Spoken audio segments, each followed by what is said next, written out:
Tom TV.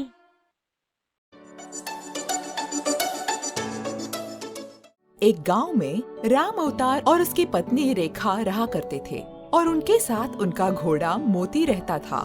Ram अवतार अपनी पत्नी रेखा के साथ अपने खेत में काम करके अपना जीवन खुशी खुशी बिता रहा था।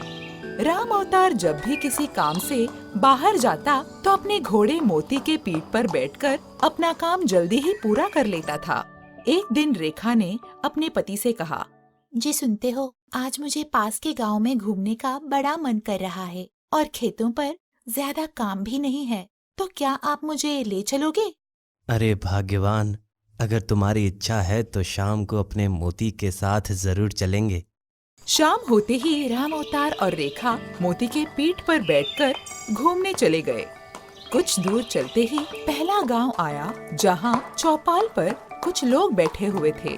राम अवतार और रेखा को घोड़े पे बैठे देखकर बोले, अरे ये कैसे लोग हैं जो एक अबोल पशु पर दोनों बैठकर उसको तकलीफ दे रहे हैं। यह देखकर रेखा बोली, जी सुनते हो, लोग बातें करते हैं, मुझे अच्छा नहीं लग रहा। अरे भाग्यवान, लोग तो बात करेंगे ही, हमें उनकी बातों पर ध्यान नहीं देना चाहिए। परंतु रेखा नहीं मानी और रेखा की जिद को देखकर राम अवतार घोड़े से उतरकर सिर्फ रेखा को बिठाकर चलने लगा। कुछ ही दूर चलने के बाद दूसरा गांव आ गया जहां बाजार में कई लोग उन्हें देखने लगे और एक महिला बोलने लगी, अरे रे, कैसा कलयुग आ गया है। पति नीचे चल रहा है और पत्नी घोड़े पे बैठकर मजे से चल रही है।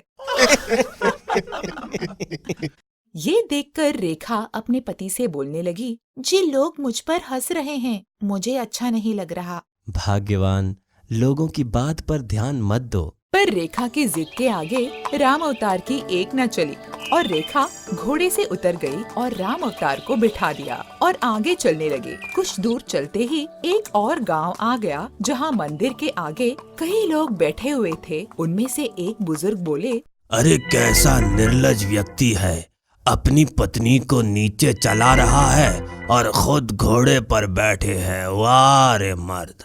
यह सुनकर रेखा ने अपने पति का अपमान समझकर राम अवतार को जिद करके उसे भी नीचे उतार दिया और आगे चलने लगे।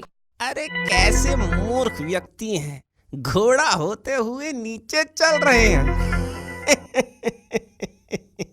ये देखकर रेखा राम अवतार के सामने देखने लगी और राम अवतार बोला, भाग्यवान, मैंने तुम्हें कहा था, ये लोग हैं, उनकी बातों पर ध्यान नहीं देना चाहिए। वो तो कुछ भी कहेंगे, परंतु हमें हमारे तरीके से चलना चाहिए। रेखा को अपने पति की बात समझ में आ गई और दोनों घोड़े पे बैठकर अपने गांव चले गए। सीख दोस्तों, इस बात से हमें यह सीख मिलती है कि हमेशा हमें अपने मन की सुननी चाहिए, ना कि किसी और की। हाय, मैं हूँ परी। अगर आप इसी तरह से अलग अलग कहानियाँ देखना चाहते हैं तो इस वीडियो को जरूर शेयर करें और इस चैनल को भी सब्सक्राइब करना ना भूलें।